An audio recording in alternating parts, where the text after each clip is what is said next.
And today's topic is man plans and God laughs.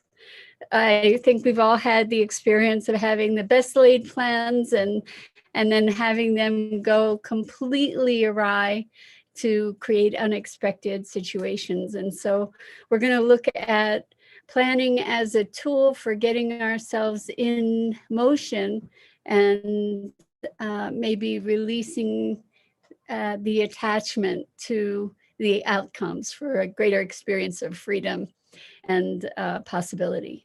But before we get started, let's take a minute or two to get settled in. Let's take a deep breath in through your nose and hold it. And imagine clean, crisp oxygen just flooding your lungs and flowing into your bloodstream and nourishing every cell, every organ. And as you exhale, exhale any tension, any stress, any negativity, toxicity. And now let's take another deep breath in through your nose and hold it. This time, imagine brilliant, bright light lighting you up from the inside out, energizing and electrifying and waking you up, connecting you to the world beyond. And as you exhale, exhale any remaining tension, stress, toxicity, negativity. And now let's just gently press our palms together. Softly, softly rub your fingers against your palms. Feel how delicious that is. This always brings me back to being here in a physical way that's more tangible and experiential. So welcome, welcome. Great to be here with you this morning, Rosalind. Welcome. Great to have you here. It's a new week, and we're talking about man plans, God laughs. I want to share actually before I get into that good morning, Andrea. Rosalind says, just listen to Beyonce's song Halo on repeat at least 5 times this morning. I don't know that song. Maybe you can share a little bit about it with us, Rosalind.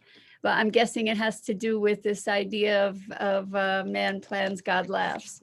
I think that plans are wonderful for allowing ourselves to get into motion. No biting, Maggie, no biting.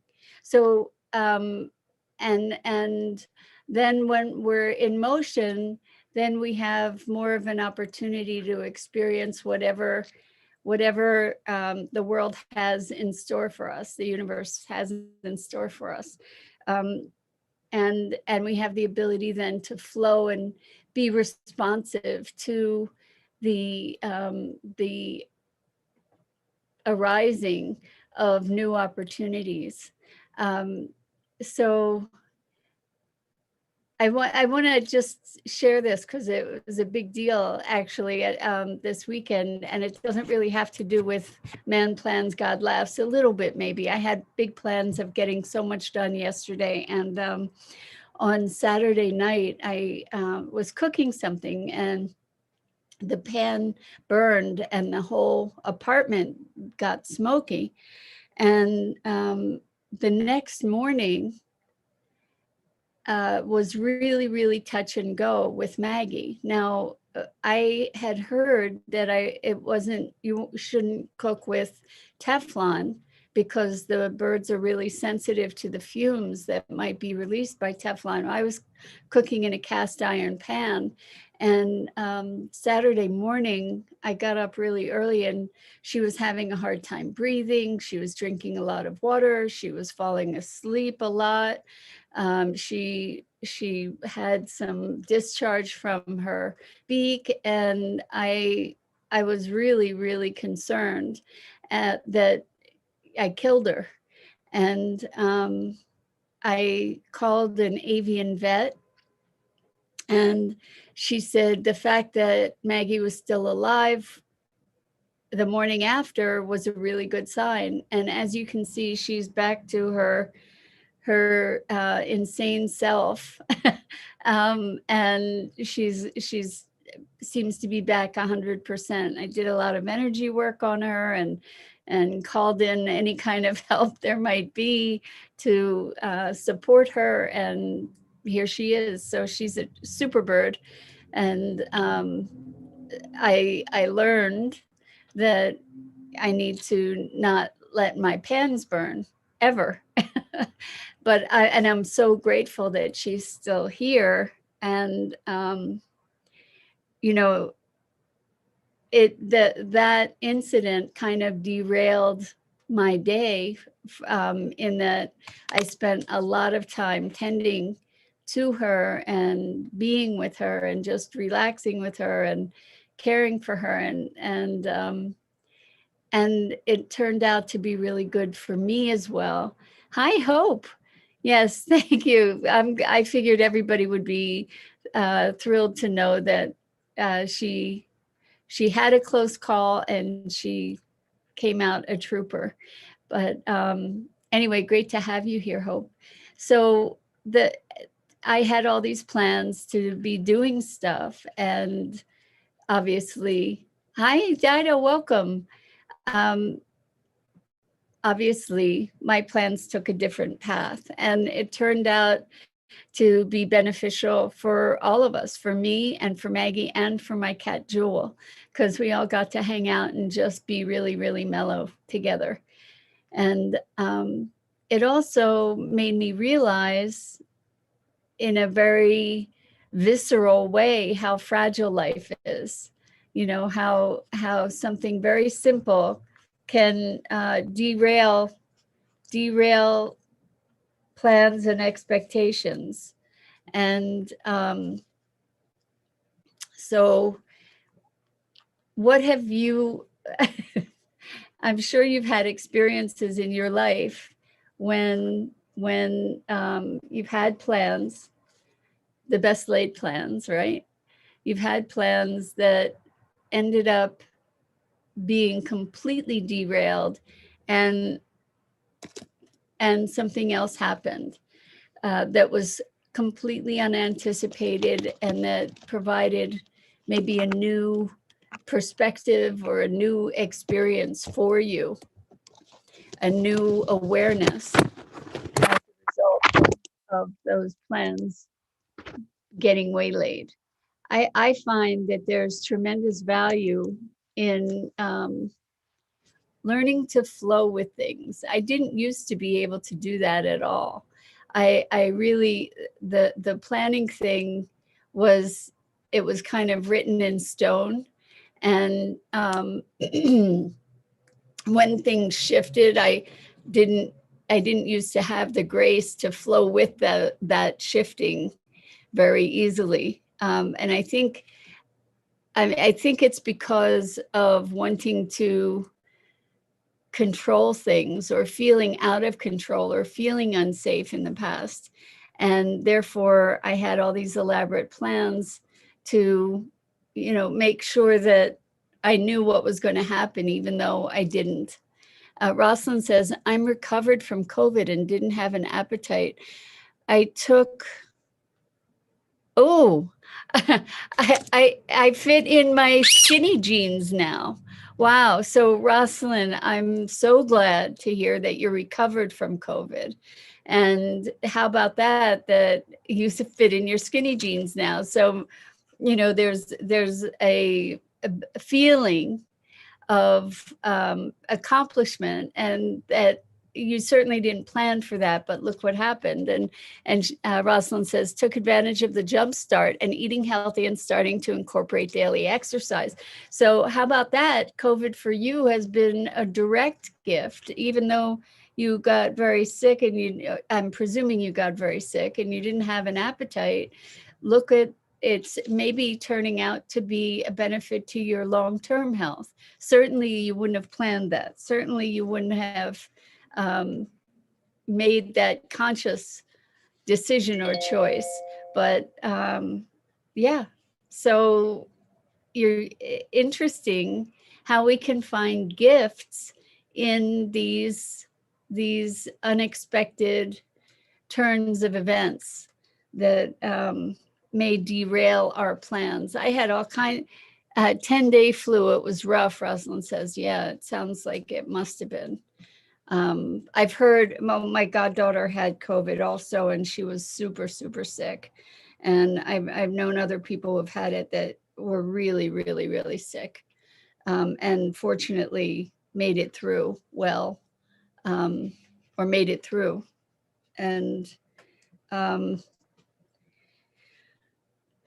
the flu before COVID was pretty intense. And I know that this one is pretty rough. And Hope says blessings in disguise. You know, I could have called this blessings in disguise as easily as I called it man plans, God laughs, because I think that most of the circumstances in our lives we can find blessings in. And I'm saying most just to hedge the bet, because I think that there are blessings in every circumstance.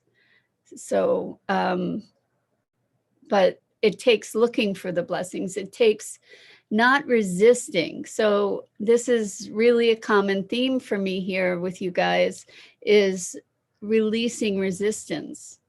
And that's because when we resist life, we entrench things more deeply, the thing that we're trying to resist, or that we are resisting. And we also just create more difficulty for ourselves, right? So when I know I've shared this with you before, but years and years ago, in what was the S training and what has now become landmark education, one of the things they said was, it's easier to ride the horse in the direction it's going. And that has been a reminder that in my life that has taken on more and more meaning. You know, it's like we can be looking backwards, riding on the horse, you know, the horse is going in its direction and we're trying to go the other way. Or we can ride the horse in the direction it's going and enjoy that ride, even though it's not the ride we had anticipated or we had chosen for ourselves consciously or initially. And I say consciously because on some level, I think that we choose it all, the hardships, the tragedies and triumphs, as part of our experience here. Good morning, Tammy. Welcome. It's great to have you here. And Maggie's happy to see you guys here too.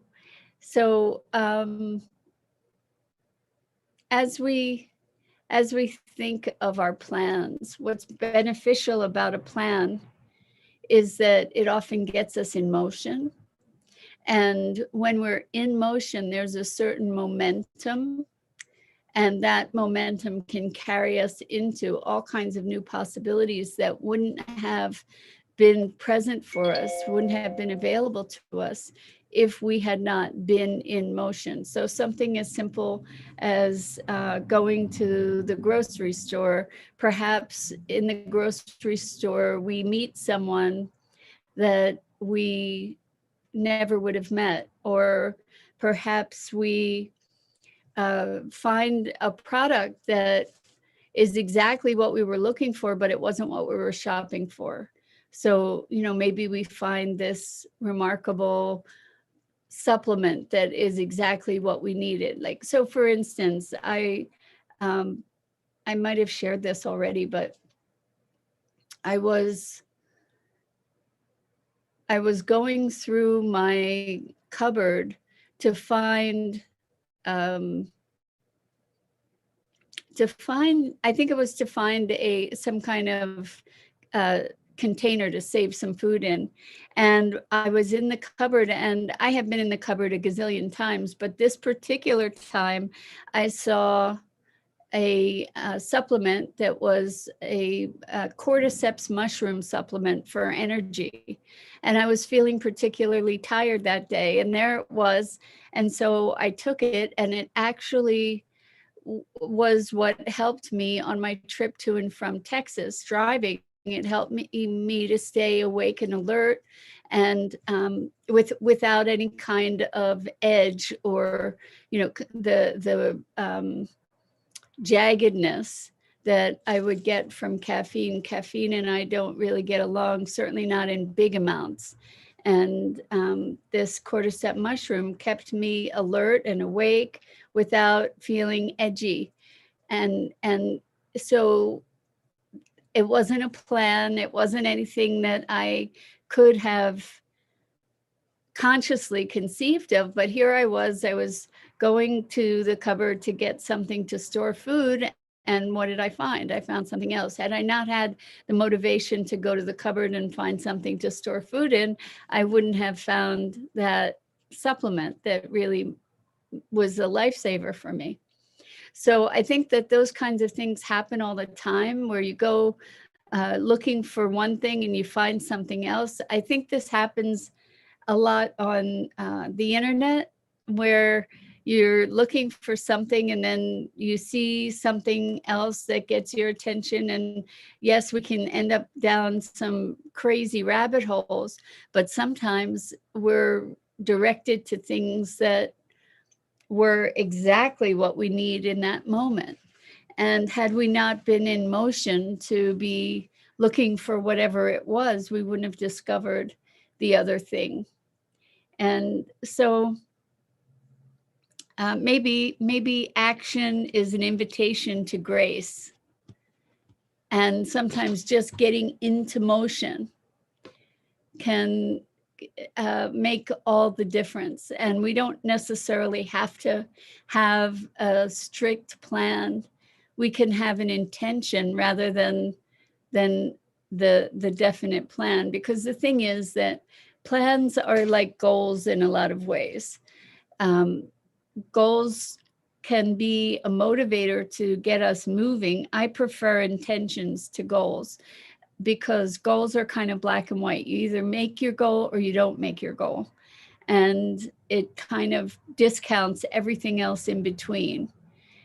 And I like intentions, because intentions give us the freedom to experience the journey from here to wherever we end up. And we may have an intention to, let's say we have an intention for fitness, and that's different from a goal of, I want to lose 25 pounds, for instance, because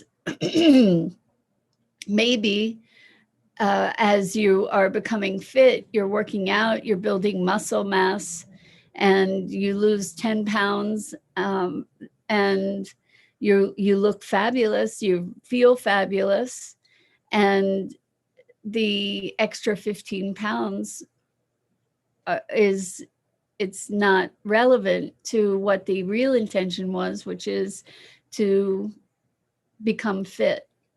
So with the goal or the plan to lose 25 pounds, for instance, in this scenario, it becomes sort of counterproductive. And rather than feeling successful and triumphant at being fit and looking fit and feeling fit, that becomes sort of secondary. It becomes a failure in some way because you didn't lose the 25 pounds, so, for example. So again, this notion of flexibility, I know that culturally we're taught to venerate the idea of keep the eye on the prize, you know, and the thing about the prize is it's external. And once you get that prize, then you have to find another prize in order to feel like you're being productive, or to feel like you're worthy, or whatever, you know. And I don't know about you, but when I would get to the prize, I often didn't really even celebrate it, and I didn't even appreciate it. It was just, it's done, and now what? And so it was pretty empty. Whereas had I been more focused on the process rather than the prize, the goal, the plan, so to speak, I would have had much greater sense of satisfaction and accomplishment and enjoyment and appreciation. So I'm wondering if you recognize any of these kinds of situations in your own life where you had particular plans, they got derailed, and you were able to flow with it rather than react to it or resist it. And as a result, you were much more enriched than had the original plan followed through as intended. So in thinking about plans, it's important, I think, to motivate ourselves or recognize our motivation and connect to that. Like, why am I planning this? What is at the heart of this plan? What's motivating it? And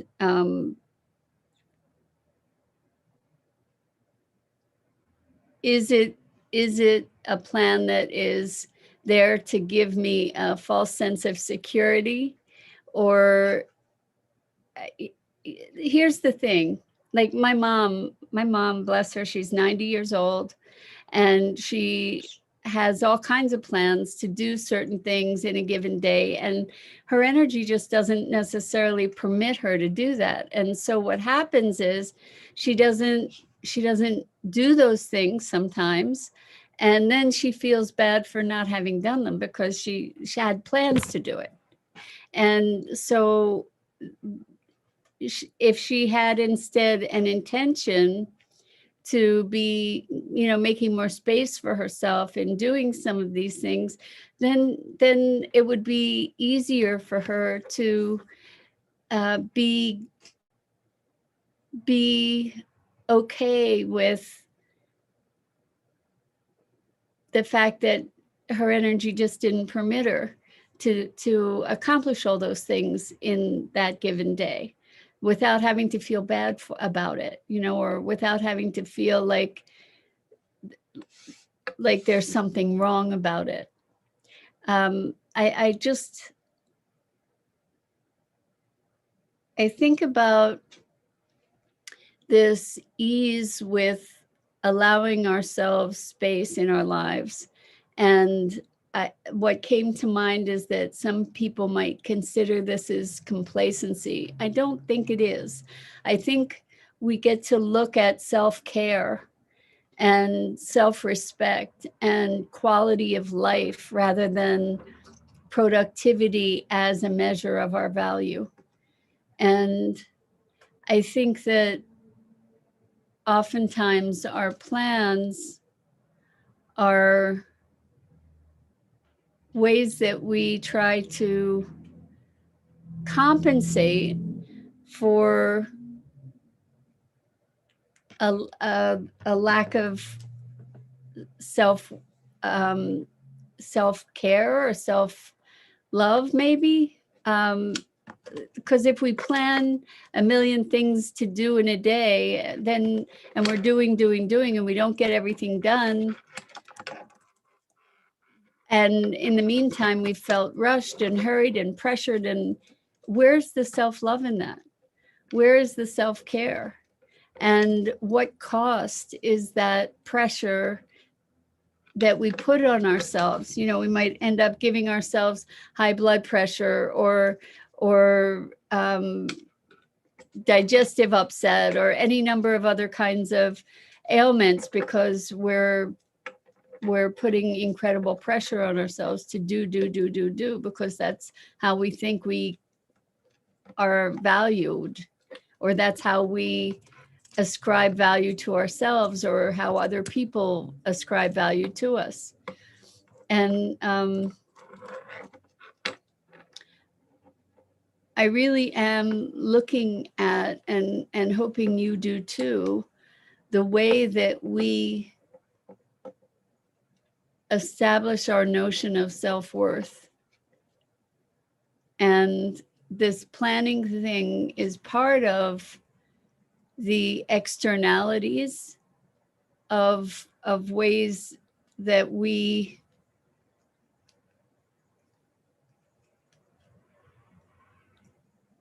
determine our own merit. And I think the primary message it comes back to is sufficiency, that we are sufficient within ourselves, that there is no need to produce in the world, really, to be worthy. That the need to produce comes from, ideally, from inspired action. And that is inspiration. And that produces magic in the world. But it's not because we look at what the outside first. It's because we're moved from the inside out. Dido says, I love what you're saying. It reminds me of how you can measure GDP of a country. A productivity measure is, what does it stand for? Gross domestic product, I think. GDP of a country, a productivity measure, or you can measure levels of well-being for both people and the environmental well-being. More and more countries are putting measures of well-being first now. Exactly. Thank you, Dido. You always have amazing contributions. So GDP is gross domestic product, and the well-being of a country like the US is typically measured by how much we produce. And that's in dollars and cents. And a lot of that production is just incredibly wasteful and destructive. And yet that's how the economy is measured, is by these numbers of dollars and cents that aren't connected in any way to quality of life or morality or principles or values. It's just numbers. And then there are some other countries, and I don't know which exactly, that have developed a new measure that is the happiness quotient of the people. And it may be that, let me think, I think that it may be that, is it Sweden or the Netherlands, may have adopted the happiness, Norway. Sorry, I think it's Norway. And they were measured to be one of the happiest countries on the planet, that the people in Norway were measured to be some of the happiest people in the world, based on this happiness quotient. And I think that now more than ever, truly now more than ever, we need to shift the paradigm to this happiness quotient, and the well-being quotient, because that will incorporate, it has to, by default, it has to include nature. It has to include our environment, because if our environment is toxic, that is going to absolutely affect our well-being. So this is probably the foundational paradigm shift that has to happen in order for us to save ourselves and our future on this planet, is to shift from this focus on externalities and money and production to well-being and quality of life. And that starts with us taking care of ourselves and valuing the quality of our lives, not just for the doingness of our lives, but for the quality of our lives. And if that were the only thing I ever talked about, it would be enough, because it's the thing. I've been reading this book, and I think I may have mentioned it already, but I've been reading this book called Slow Money. Oh, okay. So Finland, apparently. Norway's in the top 3. Dido looked up the happiest country. Apparently, Finland is happiest, and Norway's usually in the top 3. Thank you for that, and thank you for the link for people to check it out. I think U.S. is probably not very high on the list, and especially in this time of COVID, I am imagining that the numbers are shifting pretty radically worldwide. Anyway, I'm reading this book called Slow Money by a guy whose name is Woody Tallish. I've mentioned it before. It's kind of a slow read, I have to say, but he coined this phrase, which I think is so brilliant, and that is money theism, not monotheism, money theism. And that's really what globally, I think, has become a foundational, what's the word? And not, it could almost be a religion, but the basic tenet is of our global economies is that money rules, that money is all powerful. And that's the paradigm we get to change. So I don't know if I'm not sure what the opposite of that would be. Humanism isn't broad enough. Environmentalism isn't broad enough. Something maybe having to do with life and nature. I don't know. If you have any suggestions, that would be awesome. But this is the thing we get to change, and we do get to change it from the inside out. Quality of life. And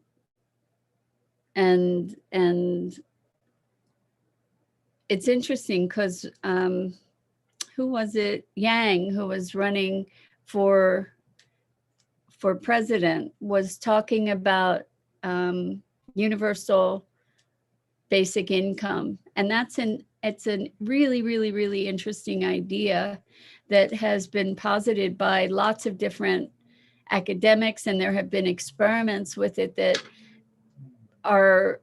prove very different results than most of us would expect. Dido says in 2020, the US was 18 in the world for happiness, according to this article.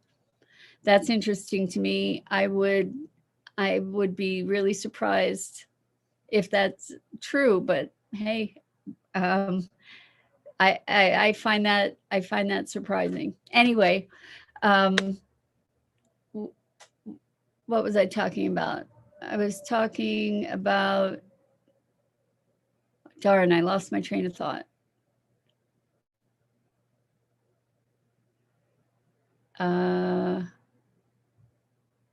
Oh well, it's almost time anyway, so we can pick this up another time.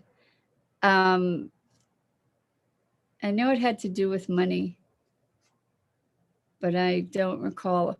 Well, we'll do another session. Maybe we'll do another session just on money and economics. That could be really an interesting conversation. It's always going to come back to the same basic paradigm of going from the inside out instead of valuing ourselves based on externalities. But maybe Rosalind says, I'm copying from a card pull. Bliss resides in the hearts of those who allow their experience to flow without judgment. Beautiful, Rosalind, that's perfect. So bliss resides in the hearts of those who allow their experience to flow without judgment. And another way of saying that is without resistance.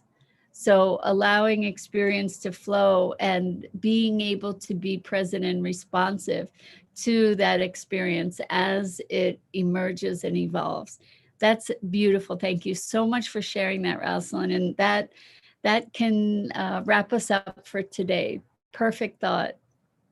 So I'm Mira Rubin. This is the Core Connection. This is Maggie. And we come to you on weekday mornings at 9 a.m. Eastern on the Enlightened World Network Facebook page. And I encourage you to check out the other programming on Enlightened World Network and the wonderful community there. And I'm so grateful to you for sharing this time with me and for having these conversations. They enrich me, and I hope they do for you as well. So, Hope says Eminem, Mira and Maggie. Maybe it's Maggie and Mira these days, I think. Anyway, that's awesome. Wishing you all the best. Until next time, lots and lots of love. And enjoy your planning with open hand and openness to the experiences that unfold for